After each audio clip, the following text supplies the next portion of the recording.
October 17th. We are well into the NHL season so far, the regular season this year. Rick Tocchet is already locked up Coach of the Year. Leafs are dead. Columbus might stink. Time is a flat circle.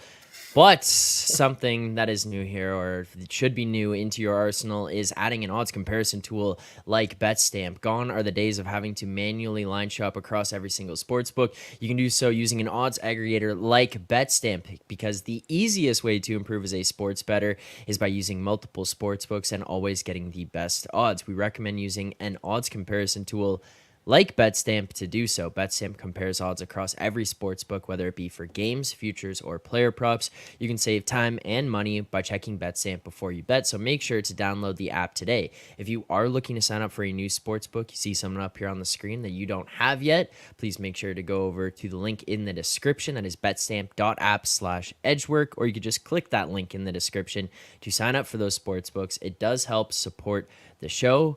But, guys, I mean, Matt, I'll go to you first here. Rick Tocchet, 2-0, 8-1, massive win against the Edmonton Oilers. Another big win following it up on Saturday night, yet again against the Oilers.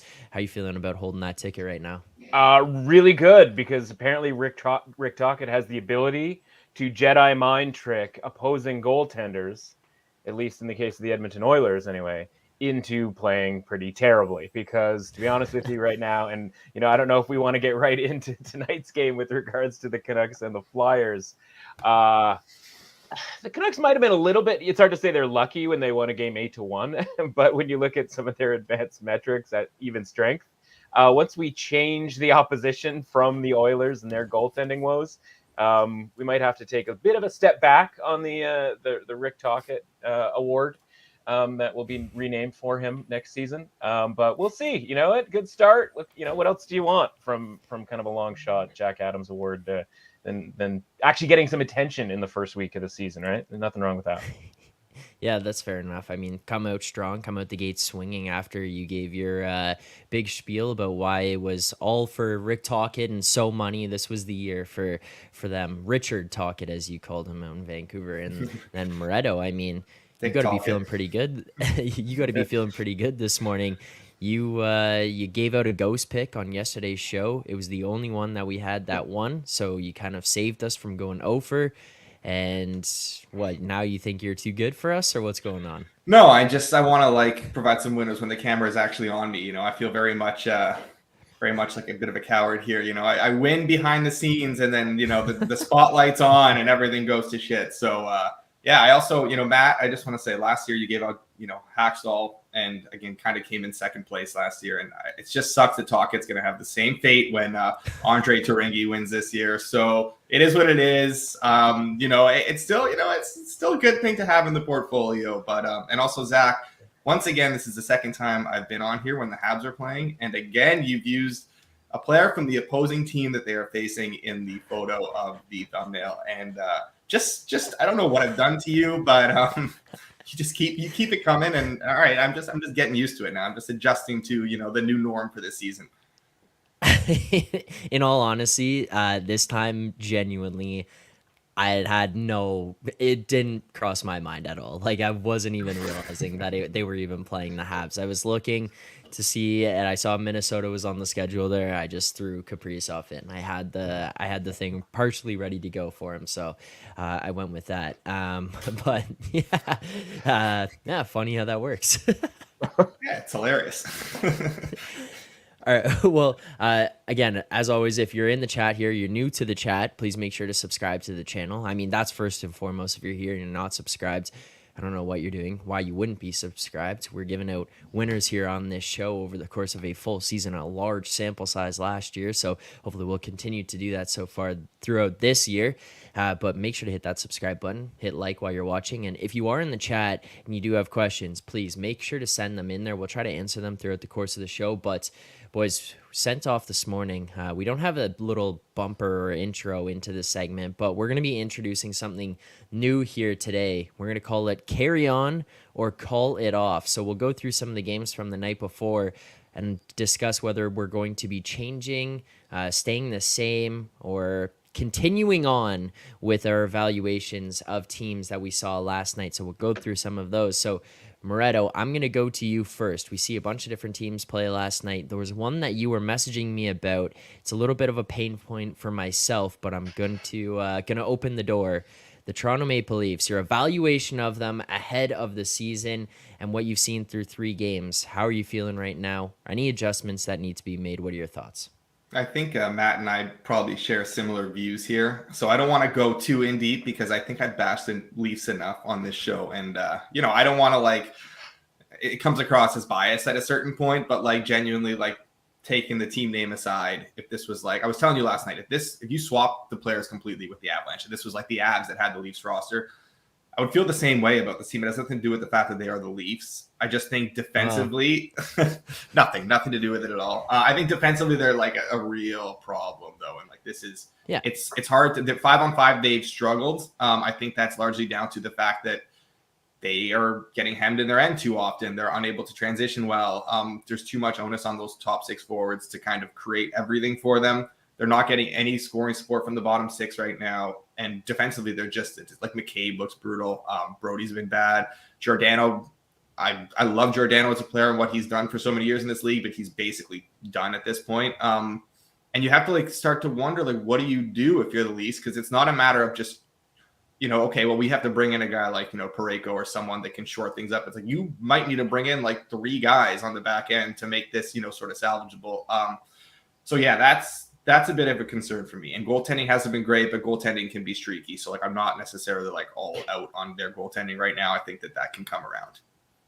Yeah. As someone who's watching every one of these games, I don't have any disagreements really. The goaltending, again, it's still one of those things where it's just can the guy get hot at the right time? Yes. Okay. Then what are we talking about here is kind of the way I'm evaluating that. The defense, it's a problem. It was a problem that was recognized. I know you guys are on that same page, but for me, I had talked about it on other shows. It was something that I had an issue with from the summer. And then it was in the preseason, and people kept saying, well, it's the preseason. They're not playing with the proper partners. And I was like, well, they still stink. And then the regular season came, and it was this defense is no good. It is what we thought they are who we thought they were, is essentially what that defense is. I think the offense is fine. I mean, you score 13 goals through your first 3 games. You find ways to put it in the back of the net. I think last night you kind of had a spot where Soderblom played pretty well. I'm not going to take anything away from him there, but ultimately it's also it's the Chicago Blackhawks. You kind of got to find ways to score goals. So yeah, I don't know. That's where I'm at with them. But Matt, you kind of share the same opinion. Yeah, I mean, listen, we could just clip this, and then I could just miss every other episode that we talk about the Leafs, and you can just replay it over and over and over again, because fundamentally it's a cultural thing, right? And I don't even mean just the organization. I'm sorry, Zach, it's a fan base as well, because as long as we're all excited about the shiny baubles that are the 4 high-paid forwards, you don't need 4 high-paid forwards, right? You don't need those guys. You need something on the back end as well, right? You need depth to win in the playoffs. And so as long as we're getting excited about Austin Matthews hat tricks in October, and that's going to be the pinnacle of success, the thing that we're going to brag to our friends about, how awesome Austin That's all Matthews I have, is. Matt. That's all I have. And that's what I mean. It's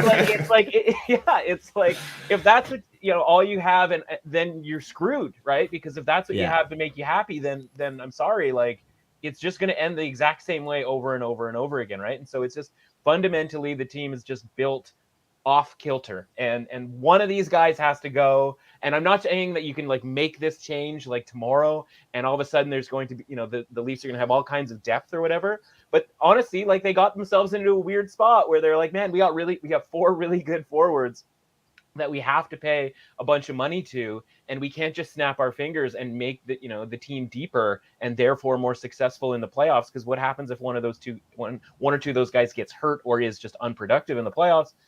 It all falls apart, right? And so it's great, Austin Matthews whoopee woo against the Wild and the Canadians, but I'm sorry, the ending is going to be the same each time. The goaltending is going to bum you out. The defense is going to bum you out. And when Austin Matthews isn't scoring a hat trick, that's literally what they need to win some of these games, is dial up the Matthews hat trick. It's okay, we won now. It's it took you that much to beat the Montreal Canadiens. No offense, Alex. Whoa. But, Whoa. you know what I mean? Like, that's worth celebrating at this point. So it's the Yeah. same thing over and over and over again. And like, as somebody who honestly doesn't care one way or another, I'm not a Canadiens fan, I'm not a Habs fan, or a Leafs fan.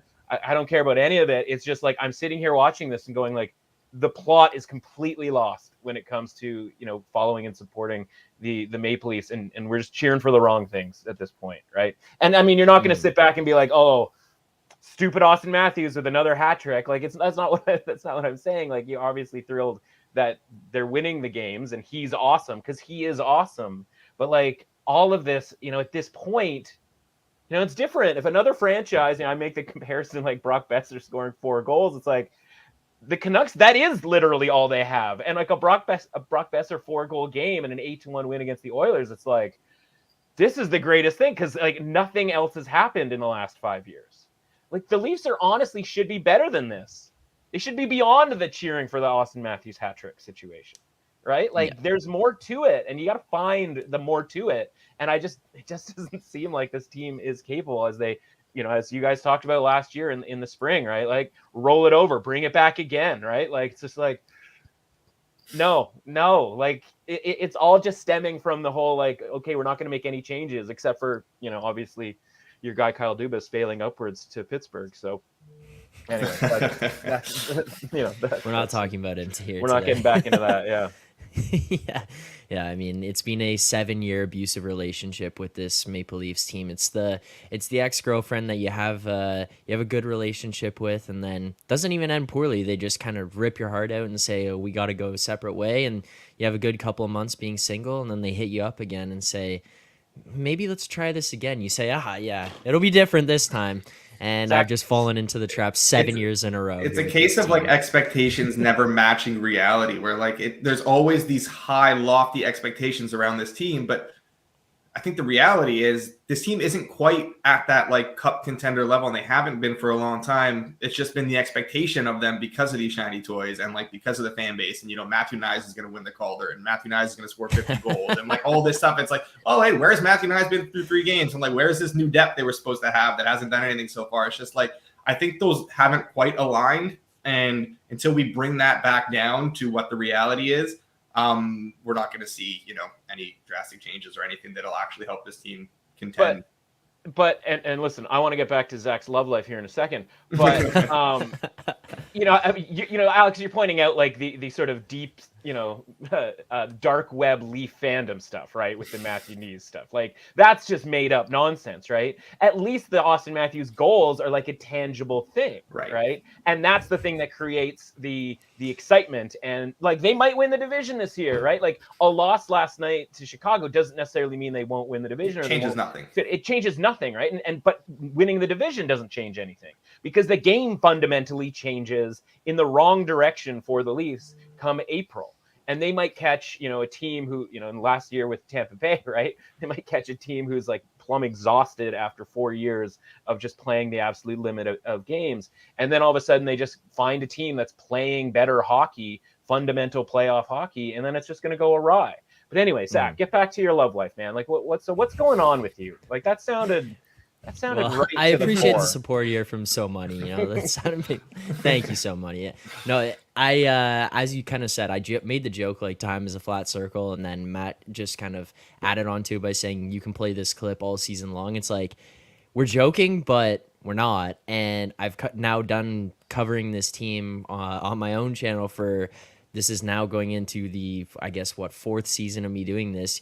You have to find a different way to say the same thing, because at some point you're just going to be saying the same thing over and over again. So, you know, you just have to dig into bags of analogies and start reading Twitter and stuff to try to find some of these different ways to portray the same thought over and over and over again without just sounding like a broken record. So, yeah, you know, you have to get creative with these analogies at some point if you're going to do Leafs content, I think, especially when it comes to portraying pain.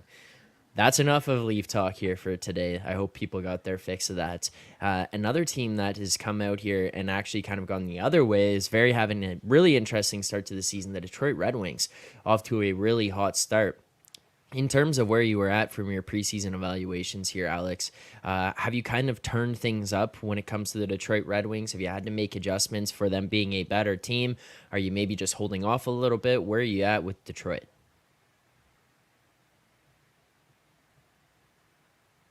Alex?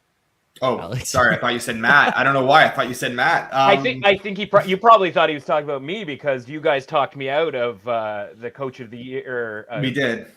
Last week for the Red Wings. So yes, we did. My general association. So my wait for bad. them to split it with. It's not even a Monday. I can't even blame it on it being Monday. But yeah, the Detroit is, I think, a team that we've seen start fast before. And I'm still not quite there on them right now. They've looked good up to this point. Schedule hasn't exactly been like daunting so far. I mean, yes, we talked. I know we talked up quite a bit the Lightning, and I do think the Lightning are going to be good this year. They've started really poorly. Like they have like a 30% expected goal share so far through 3 games, which is quite bad. New Jersey, I think New Jersey is just getting a little while to get going right now. We're going to see a little bit of regression from them. The Wings played that game competitively, lost that first one. And then Columbus has just been an absolute dumpster fire. I think Columbus is a team that we can fade quite a bit throughout the year. I think they're going to be really bad. Like we've not seen on Saturday, Alex. Not on Saturday. They did get the win on Saturday in what was a very misleading final score. If looking at the box score there, it was, I think they've been under 40% expected goal share 5-on-5 in all 3 games so far. They barely eclipsed the 30% mark against the Flyers. Barely did it again last night. They looked really bad. So Detroit, good story. They've started well. I think they're going to be competitive. They're going to be a team that's attractive to back as dogs because they're going to be in a lot of games with their depth alone. But I think defensively, like you look like Petrie was a healthy scratch. I don't know, say what you want about Justin Hall. Obviously, like maybe a third pairing guy at most. Goss is there. There's a lot of like veterans there that are decent, but like I just don't think it's something that's sort of sustainable for the Wings. Listen, Alex, I know you're trying to besmirch the Blue Jackets plus 200 victory on Saturday, as if Elvis Merzlikins. They don't ask how. They don't ask how, Matt. It's not like he was getting pummeled for 40 shots, right? Like, yeah, you're probably going to end up on the wrong side of the XG percentage when you're up 4-1 halfway through the game. Like, that's the type of thing that's going to happen. I'm not making the case of the Blue Jackets being good by any stretch of the imagination, but I think in order to make your case, like and I don't mind it by any means, but it's sort of easy to say that this one thing is misleading or another, where it's like you have a plus 200 dog. The chances are they're gonna get outplayed a little bit. I mean, it's not a knock on the bet. The bet was a great bet, and that's all I'm saying. So I'm not trying to drag you down here. There's none of that. All the cash spends the same. With regards to the Red Wings, 56% expected goals, even strength, 59% high danger chance at even strength, right? That's pretty good, right? So especially for a team that we thought was going to be down, way down potentially. I have them the 7th, 8th, 9th worst team when it comes to like the regular season win point total, I should say. So this is a team that if you're getting plus money with them until we see tangible evidence that they're actually not good, like why not keep taking shots with them as an underdog, right? Or as a small favorite against teams that, like the Blue Jackets, we look at their metrics, and even if their record is okay, you go like, there's pending doom potentially, coming for that team, or some of these other teams that have pulled off a couple of upsets in the first week. So yeah, like Detroit, I think is still a buy for me. Like I looked at them at the start of the season, as I mentioned, and thought, okay, they might be a little bit better than the market thinks. They have literally played better than the market suggests. And so why wouldn't you keep, rolling that out there? Now, I'm not saying like the 2 or 3 game sample size, and I think that's a theme for basically everything, is when you look at the 2 or 3 game sample size, you have to decide, like, am I going to adjust based on what's happened on the ice? And if you're looking at final scores, as Alex said, like, that's probably not the right way to do it. But if you're looking deeper into seeing how these teams are playing at even strength and going like, oh, actually, they're playing pretty well. And listen, they're, I don't know, they're going to make the playoffs or do anything beyond that. But as kind of a scrappy underdog, especially at home, why aren't the Red Wings a buy here, right? So if you think that they were going to be okay at the start of the season, they have been okay. There's, it's okay to keep betting on them going forward. So, we'll let them kind of screw it up the rest of the way. But for now, I think that's a team that probably should be rated a couple percentage points higher than the market has them right now. All right, Matt, before we move off of this and we go into our best bets for today, as there are a lot of games here tonight, any final teams for you that you've had to adjust power rankings to at all, whether it be up or down throughout the first week of the season? Alex was high on the Predators last week, and I think that's borne pretty well as far as their even strength metrics. We didn't get around to it last week, or at least on the Tuesday. I meant to mention that I have the Jets at like 10-1 to win the division. They're leading the way right now at even strength, expected goal share, and high danger chance share right now. So, and it's funny because I'm literally fading them tonight because some things are undeniable. That being said, like that's a team that I'm bumping up in my ratings here a little bit, or at least kind of like the Red Wings, obviously the Coyotes, and honestly Alex's Canadians, another team that I'm fading tonight necessarily, not necessarily buying into sort of the, let's say, average play that the Canadians are bringing to the table when the expectation was obviously below average. Those are kind of that's the group of teams. Actually, the Rangers are in there as well. There's about 6 teams that I'm kind of bumping up ever so slightly, or at least kind of like ready to bump up once we get a little bit more of a sample size. But honestly, you have to beat the market, right? You don't want to wait around and see, and you don't want to be the last to know that these teams are good. You kind of want to be the first to know. So those are the 16 teams: Jets, Rangers, Predators, Red Wings, Coyotes, and Canadians. Yeah, Winnipeg Jets, coached by Rick Moretto. Rick Bonus. I was admittedly lower on the Jets. I think we talked about this a bit last week, or at least on Wednesday's show with Matt Alber, who's high on the Jets. I was not super high on the Jets. It's only 2 games or maybe 3 games, whatever it's been so far. But yes, they have looked fantastic so far. If that continues, I will be the first to admit that I am wrong. But the Jets have looked really good. Another team is the Coyotes. I think the Coyotes, I was high on the Coyotes. I'm on their point total over. Turingi Coach of the Year stuff. I think that they have a real chance to like push for a playoff spot. And they have had about as tough a start to the season as you could ask for at the Devils and at the Rangers, their first 2 games of the year, and they have looked fantastic in both of those games. Incredibly competitive last night at MSG. Not unlucky to lose the game, but like they played that, very tight. 1 goal loss was pretty indicative of how the game went. Obviously beating the Devils in their first game, very impressive. Not that they have a ton in terms of home ice advantage, but soon enough they're going to go back home from this road swing. I think we're going to see them rack up a bit of a win streak going. And I think that I've been really impressed. It's nice to see that. I think a lot of people were a bit higher on the Coyotes than market, so it's not just like something that I was, but it's nice to see them actually kind of deliver so far. Yeah, and I know that this doesn't make the team, but that Logan Cooley, he is disgusting. That kid is fun to watch every time that he's on the ice. It is a lot of fun to watch him play. I can't wait till we're saying that about Slavkovsky in November, guys. Whew. Yeah, you mean Pierre Engvall? Next, let's get to the bets for tonight, all right? All right. We'll get to tonight's best bets. And before we do, again, I want to remind people, if you're watching right now, you're not subscribed to the channel, please hit that subscribe button. Subscribe here to the channel. You can turn on notifications while you're at it and like the stream while you're watching right now. We'll give out picks. We'll go through all of them. If you have questions, we'll try to answer those as we go through. And then, again, as always, we will recap at the very end of the show all the picks that are given out. We're not going to go through every single game on the board here tonight. We'll go through the games that we do have bets in, so we'll cover those, and then maybe some ones that we find interesting we'd be looking at, or maybe we're looking and we're getting close to a number on some of those. So, Matt, let's go to you first. First pick of the night, we're looking in the Philadelphia Flyers Vancouver Canucks game. You already teased it off the top. Coach of the Year, Rick Tocchet. Is he getting handed a loss here tonight by the Philadelphia Flyers? I tell you what, I realize they're the favorite tonight, but if they win this game, you might as well just book it. Jack Adams Award for him. Honestly, you want, again, as a sort of born and bred, it's obviously waned over the years, but theoretical Canucks supporter.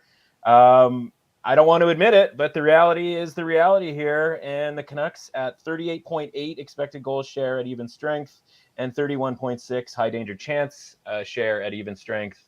It's probably not going to win you a ton of games unless you happen to be playing the Edmonton Oilers and whatever goaltending that they're bringing to the table, right? And these weird sort of playing the same team to start the season games, you're only getting one opponent. Like, you're getting an extra 60 minutes. You're getting 120 minutes out of these two teams. But when you're only seeing the same opponent, Yeah. it's hard for me to kind of, compare and contrast. And the reality is, this is obviously the first different opponent for the Canucks. They are a they are a road favorite, and you've got, the Flyers as a home underdog, and Carter Hart, who I don't think is going to be as generous as the Oilers goaltenders over the last couple of games.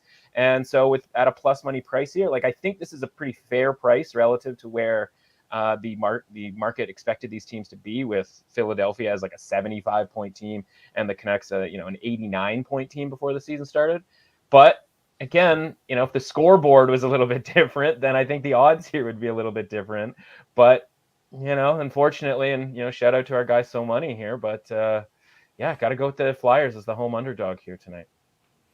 All right, well, we'll lock that one in. First pick, we're taking Philadelphia Flyers money line plus 117, full unit there. And for those who are new here to the channel, units tracked, full unit, $100 unit. If it's a favorite, you're playing it to win $100. Any of these plus money, it is 100. We're paying $100 to win, etc. on the plus money, and then half unit down, obviously, according to what the full unit is at 100. So first bet of the night locked in there with the Philadelphia Flyers. Moretto, before we go off of this game, I know that you had a lean towards the Flyers as well. Is there anything you wanted to add on? No, I think you covered it pretty well. Decent sell high spot on the Canucks. I just can't quite get there with them right now, and I think this is a decent price.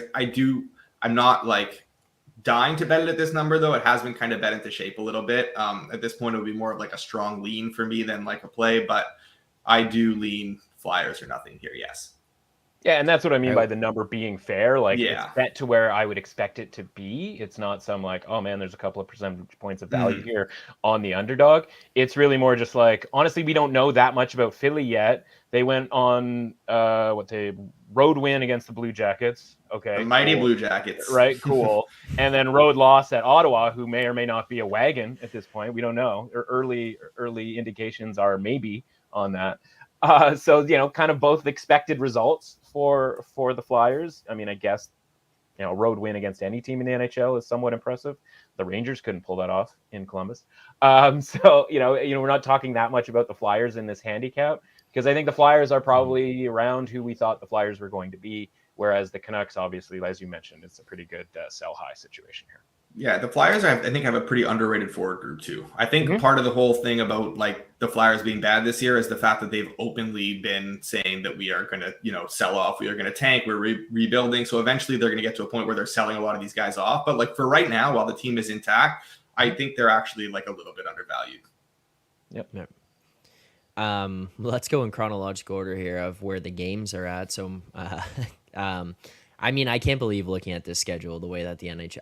I can't believe it, and then all of a sudden I can, because it's like it's the NHL. But it's like, okay, you have this opportunity yesterday where you have 5 different games going off at on your Monday night. You start them all at the exact same time, and then you follow it up on Tuesday, and you go, oh, nice, we're gonna stagger the games, and you look at the schedule: 6, 7, 7:30, 8, 10. And then it's like you got a couple games at 10. So what are we doing here, NHL? But a 6 p.m. Eastern start is interesting. That's just, it's happening. Like where it's happening. Yeah, it's true, man. It's happening. I don't know if we've ever talked about this on air, but literally more than once, we've talked about my theory about how sporting events are going to be moved up in time to 6 p.m.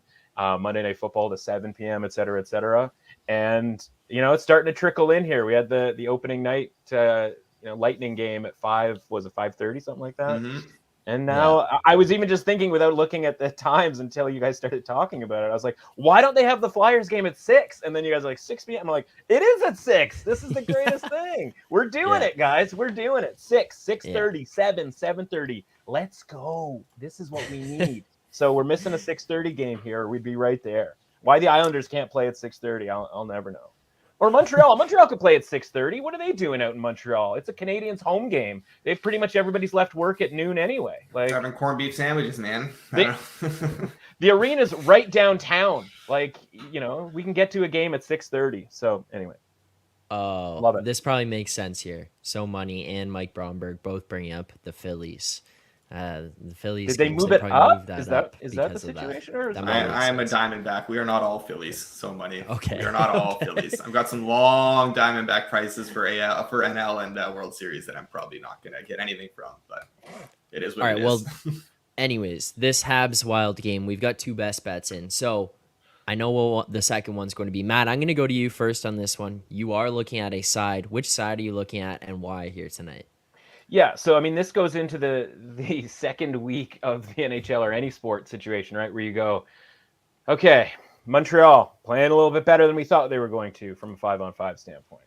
Minnesota's playing a little worse than we thought they were going to from a 5-on-5. They are on, of the 6 teams that are on my sort of bleep list, right? Capitals, Lightning, we mentioned the Canucks, the Wild, and then the Hurricanes and Devils, who are, obviously have been just okay. And when the expectation is literally the 2 best teams in the league, at least from a regular season point total standpoint, that's obviously a disappointment. So the Wild have been a disappointment so far. So it's like, okay, are we just taking the first 2 or 3 games from the season and just treating them as gospel? And in this case, I can't do that. And I feel like the market kind of has here. And minus 129 is, sorry, just a little bit far too low. Anything minus 145 or lower would have been a play for me. You can see in some places, that number is available, a little bit better is available. Some places it's not. So with an off-market price here of minus 129, a pretty reputable book here. I'm sorry, Alex. I'm taking the Wild tonight for the outright win. Minus 129 is just too far. And I think, honestly, if you look deep within your soul, in your heart of hearts, you would probably agree with me. I don't agree with you, but in your soul, though. when the one thing I will add here is when you say an off-market price, when Penny are the ones offering the off-market price, nightmare fuel. Absolutely nightmare fuel. I think that's a very fair point 10 years ago. I don't know necessarily like today, but fair enough. I do kind of like I talked about this last week, how I'm a little bit higher on the Habs, at least early in the year, thinking they're a little bit undervalued at forward and scoring wise and just generating offense than the market has them. And the Wild are a team I'm looking to fade. I'm not going to be doing that tonight, though. I'm not putting my money where my mouth is and betting the Habs because of Kirby Dach. Without Kirby, I think that's actually going to be a massive loss. And I think that I don't necessarily know just how well to price that in because I want to see it first. Newhook playing center. I'm not sure he can play center or not. He's going to be centering that line two that was like dominant against the Leafs in game 1. I think Dach had like a 70% expected goal share. He had the 2 points. I think it's just a huge loss for them. I want to see how this offense chugs along without him. So I'm not going to have anything in this game from a side or total perspective, but I do like a player prop here, maybe for like a half unit. Raphael Harvey-Pinard has been very good through the first few games for Montreal. He was very good in his cameo last season, like the last quarter of the year when he was up there. He's a guy who works so hard to create a lot of his own chances. Now finally getting a chance on the top line with Caulfield and Suzuki. He's going to be in a good position to get a goal here. He's been so close in those first few games. I don't think this is a fair price. I think it should be something closer to about plus 250-ish. Something where like, Betway and Score Bet are kind of offering right there, I think is a bit fair. Penny there a little fairer. So yeah, anything above plus 300, I think is worth a half unit here. I think that's a strong play. I think he's going to be in a good position to get a goal tonight. Thoughts on Sam Montembeault? I prefer Jake Allen to Sam Montembeault. Yeah. I don't really prefer Jake Allen in general, though, so I just don't prefer any Habs goalie really right now. I think that Jake Allen is one of those really frustrating goalies who will make like some incredible saves and then let in just an awful goal. I can't do it with him. It's too frustrating. And Montembeault is just, I think there's some potential there, but like he needs to really get himself into a spot where he's just too prone to awful blow up games. So my soul died with the Canucks years ago. Alex, you were ready to give up a ACL or just your entire knee in general for Kirby Dach because Newhook can't play center, and you hate the goaltender tonight. And don't know that he can't play center. We don't know that he can't play center. TBD. We want to see. We want to see if he can play center. TBD. Whether a professional hockey player can play center or not, at least to a high level. And you don't care for the goaltender. So it sounds like you got a ways to go before that soul is fully crushed. So if we could make that our personal goal this season to finally push Alex over the edge, that'd be great. I don't want to be in that place. I can't be there yet. It's freeing, buddy. I got to tell you, it's freeing. You know? Yeah. So good. Okay, so we tracked this goal at plus 330 here for a half unit. That is available at DraftKings. You can find that also around plus 325, plus 320. What is the stopping point at which you'd play this goal prop here, Moretto, down to? Plus 300, I think. All right, so there you go. If you're listening to this later in the day and you're trying to go out and make this bet, or you're watching this back later, 300, that's it. No more after 300 or below 300. So that's where it stops. Now, go to the next one. We just got a side message here from, I'm going to expose him on this one, but from our friend Matt Alber from the Wednesday show, said, I may start blindly tailing Moretto's totals. Gives us one yesterday, another winner yesterday, as that's the one that saves us on his ghost pick. You've got another total for us here tonight, Moretto. We're going to look at the Coyotes Islanders game. What side of this total are you looking at? Yeah, I am looking at the under here in this game. I think you can go either way with the under 6 at like minus 120 or better.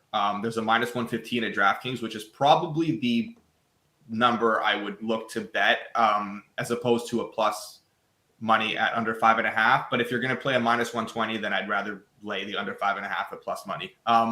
That's just kind of where I am with this one. I think we're getting a great goaltending matchup here with Vejmelka, who did not play last night, so he's starting tonight against Sorokin. And two teams that I think are defensively pretty strong. I really like what I've seen from the Coyotes in the first couple games, and obviously the Islanders are a team that are just gonna, slow the pace. Not a ton of firepower. Not a team that's easily broken down defensively. I just kind of like the matchup here for an under at these prices. So yeah, under 5.5 plus money or under 6 minus 120 or better. You can kind of play it whichever way you want there. You can do a half unit on each, whatever, have fun with it. All right. We'll track it at the under 6 minus 115 as our pick there. But also just want to say that Logan Cooley pick, I still think it was great above the 400.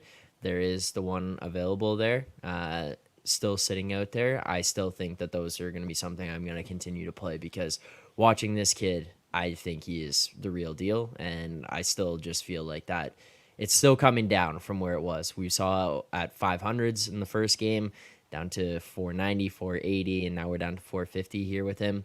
I think that that's still going to be a play for me. Are you playing it tonight though in a 2-1 game against Ilya Sorokin? Or? That's exactly what I was gonna say. It's not for me here tonight. It's not something I would give out as best bet. I don't know that I would even play it. I'm not sure. I would be something I would kind of wait on here tonight. But in this one where I think it's gonna be like very tight, it's kind of hard to get behind. But in the future, those numbers sitting around there, I think are probably pretty decent for me going forward.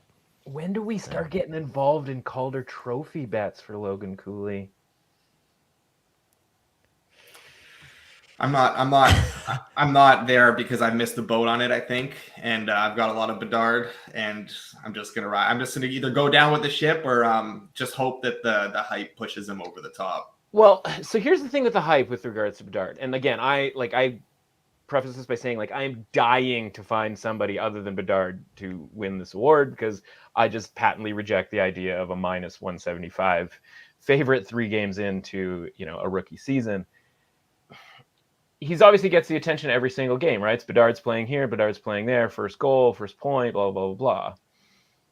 At a certain point, getting that attention is going to be a bad thing when the production doesn't necessarily go with it. Like if the spotlight is on you for all 82 games and you score 17 goals, that's 65 games where it was kind of disappointing for everybody kind of paying attention and watching, right? When all I've heard in the first 40 minutes here is just glowing Logan Cooley talk, right? Now I realize Arizona, you're never going to get sort of that kind of attention necessarily.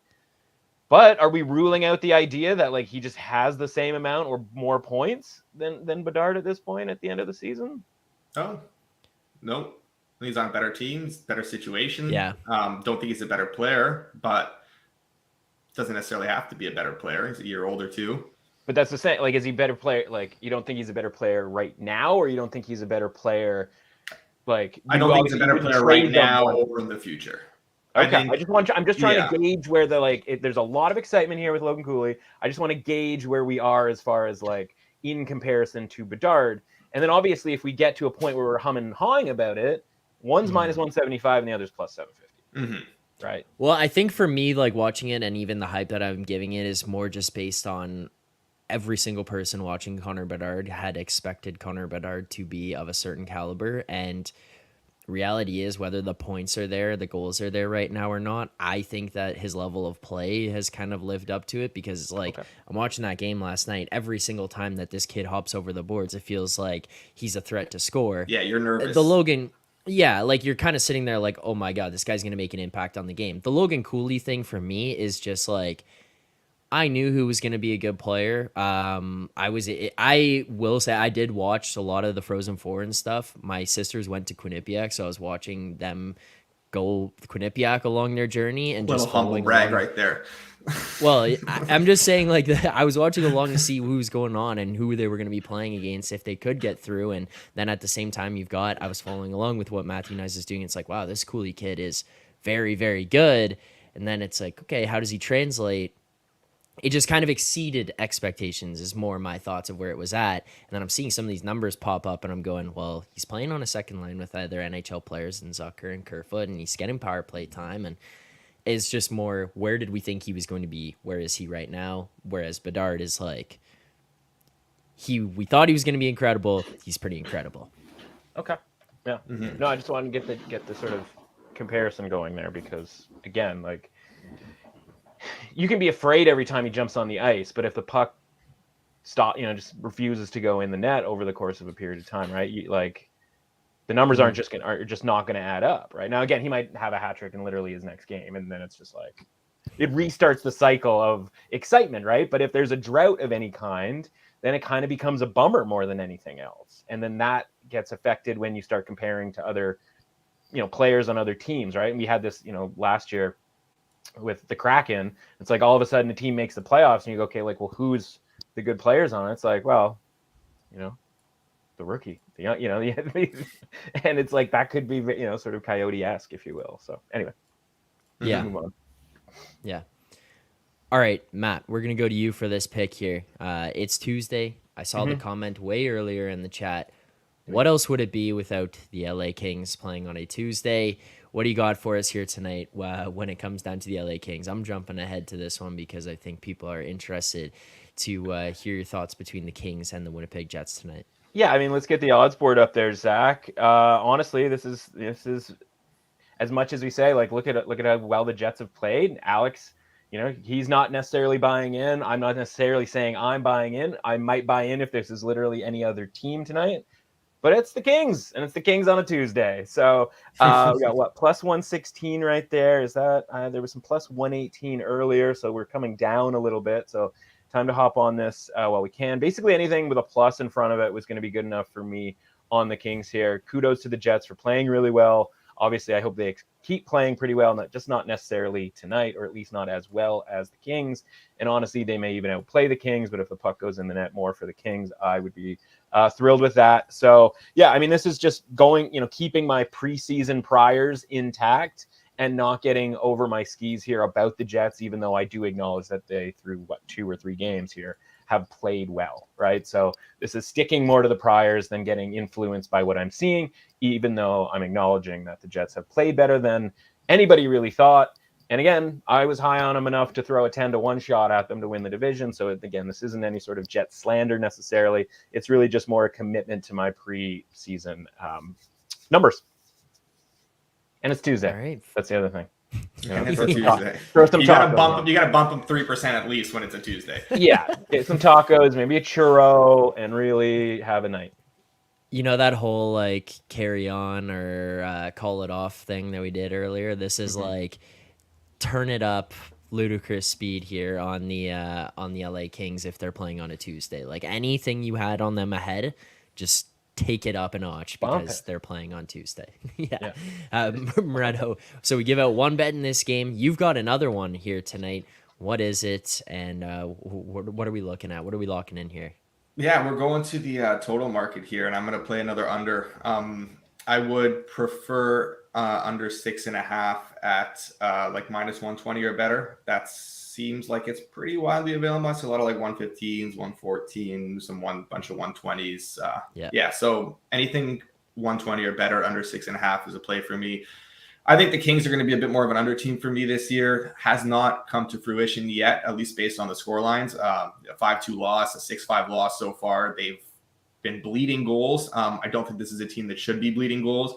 Defensively, they're very strong. I think getting on the road here is actually going to help them out a little bit. Just get back to their game a little bit more. So start trying to play the matchups a little more. Let Deneau, let Kopitar, let these guys kind of play that sound defensive hockey that they are known for. I think this is just a good spot to kind of sell high on this Kings team that has been a mess defensively and bleeding goals so far, even though the underlying numbers don't necessarily support that. I think that this total is just a little bit too high here. And I really like this under quite a bit, actually. All right, there you go. Second best bet. So 2 locked in there. We were through 7 best bets on tonight's game. We got one more official play before we kind of close things out and wrap this one up here. Moretto, I saw a comment earlier here today about tonight's game from So Money, just all caps, Stars. Is this the side you're leaning here tonight in the Dallas Stars game between them and the Vegas Golden Knights?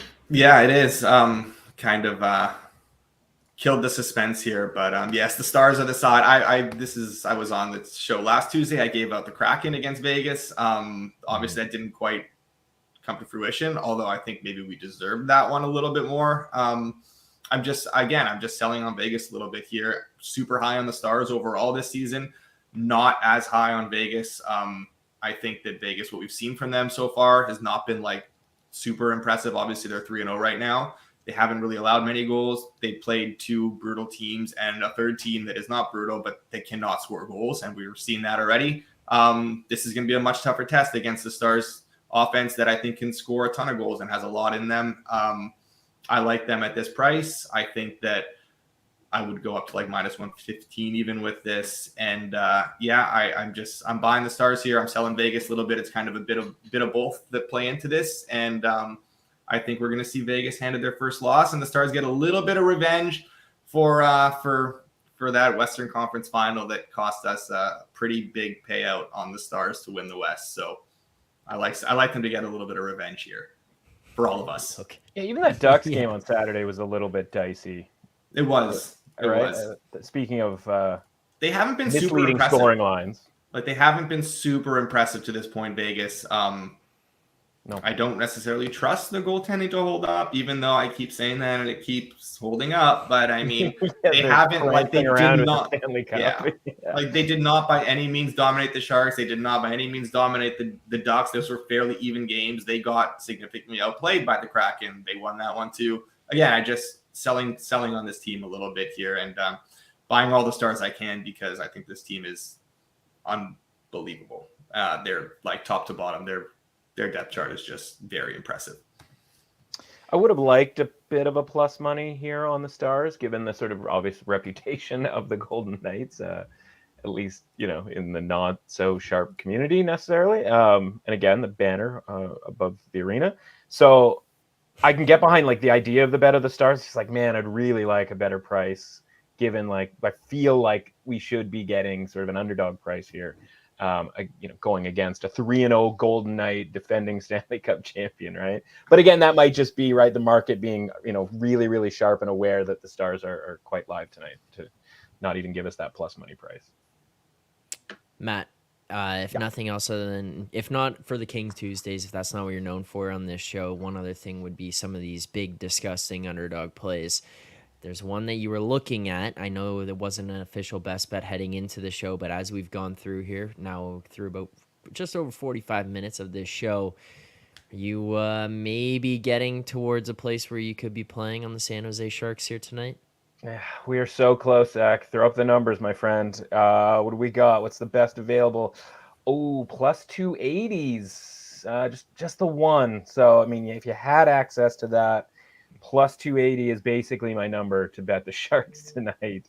So when I looked up and saw that, I was like, oh God, I guess we're doing that. That's so ugly. It's That's as ugly as it gets. Play it, Zach. Play it. They might have play 6 shots tonight against the Hurricanes. Play Just it, gotta buddy. hope 2 of them go in. The disgusting brothers. Don't call us that. I think, let's just put it this way, right? Like, I mean, again, super small sample size. Am I making like high level, massive decisions, like writing this team off because they haven't been particularly great to start the year? No, but Carolina is not doing the things that we like about Carolina, the driving play at even strength, the metrics that are like insanely good in the last couple of seasons. Just hasn't been the case so far. Right? They're doing the California road trip situation thing. By the way, like they blew, speaking of the Kings, right? Like one of the things I like about the Kings is the fight that they showed against Carolina on Saturday where they're down 5-2 and they force the the tie there and going to overtime. So I just look at this and I go, like, if it wasn't for the fact that we all love Carolina because we all like respect their sort of history when it comes to the regular season metrics, we'd be probably looking to fade a team that is basically about 50% across the board in their high danger even strength chances and their expected goal share at even strength. Again, super small sample size, but they also have a handful of days off after this game, right? I'm always a little bit worried about the team that's just done the California like 3-day trip, a couple of days off in between, going from LA up north to the Bay Area. And then now, then they've got Colorado coming up, which is a game that's probably a lot more circled on their calendar as obviously kind of a top 2 type team, or at least 2 of the top 5.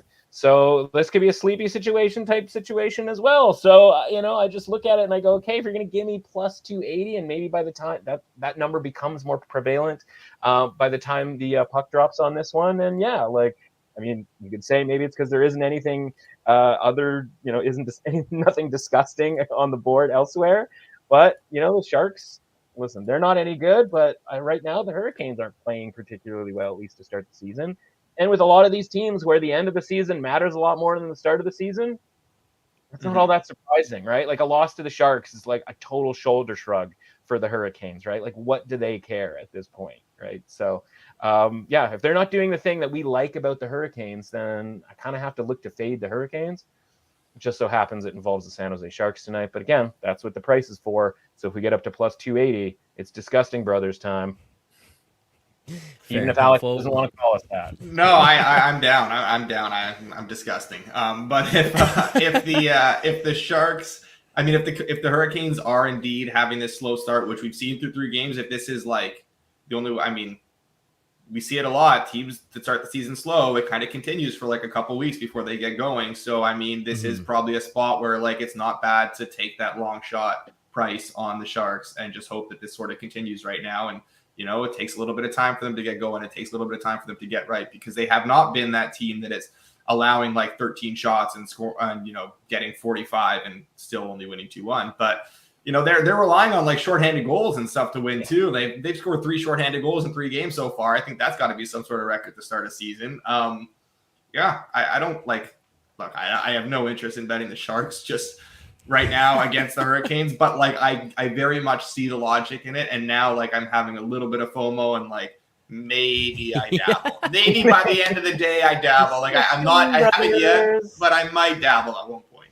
Yeah. If you can lose to the Anaheim Ducks 6-3, you can lose 3-2 in a shootout to the Sharks.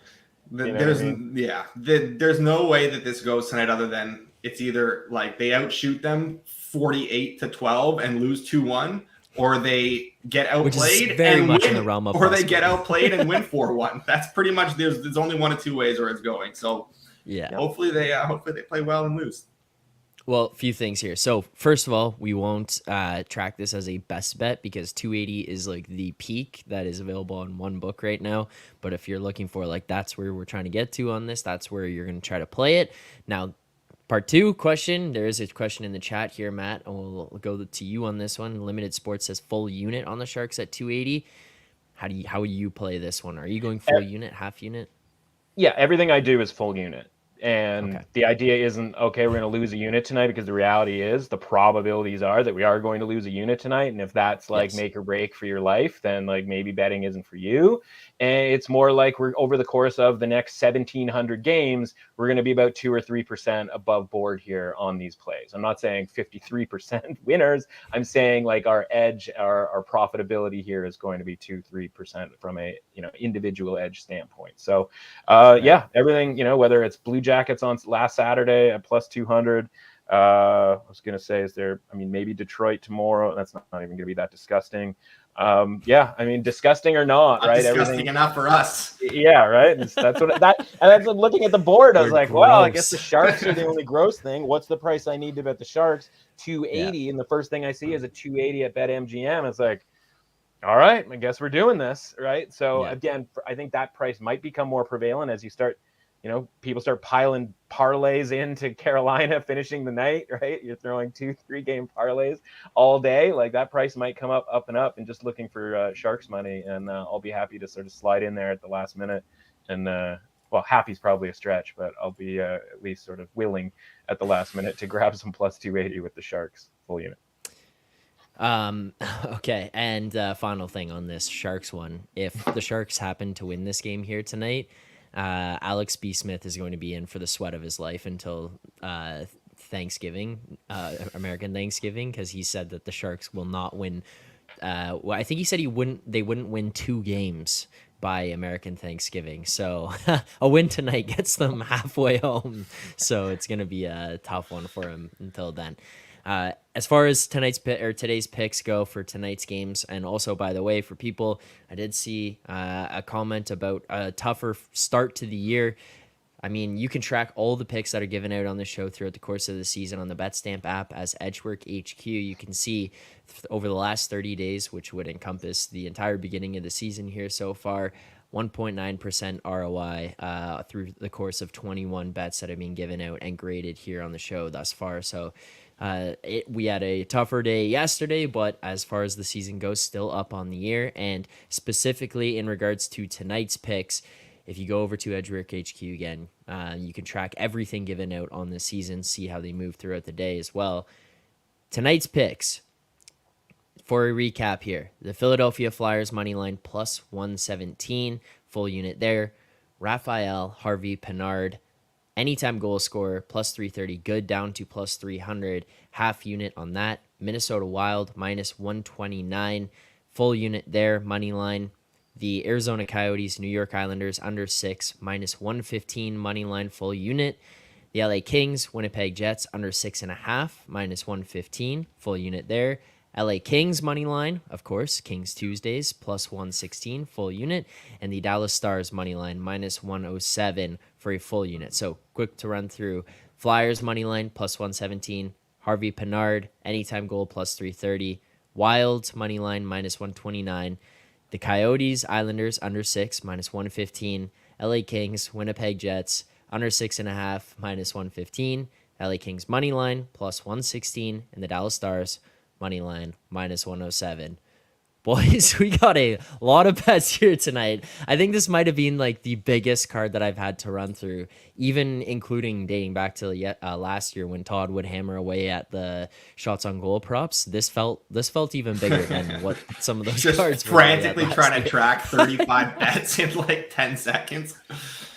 I know, those are the ones I was like, okay, Todd, I need you to just like take 2 extra seconds so that I can at least click the button before we go, because otherwise I'm going from game to game to game, smashing player props in here. So I need to slow down a little bit. But there you go. Those are all the picks for tonight.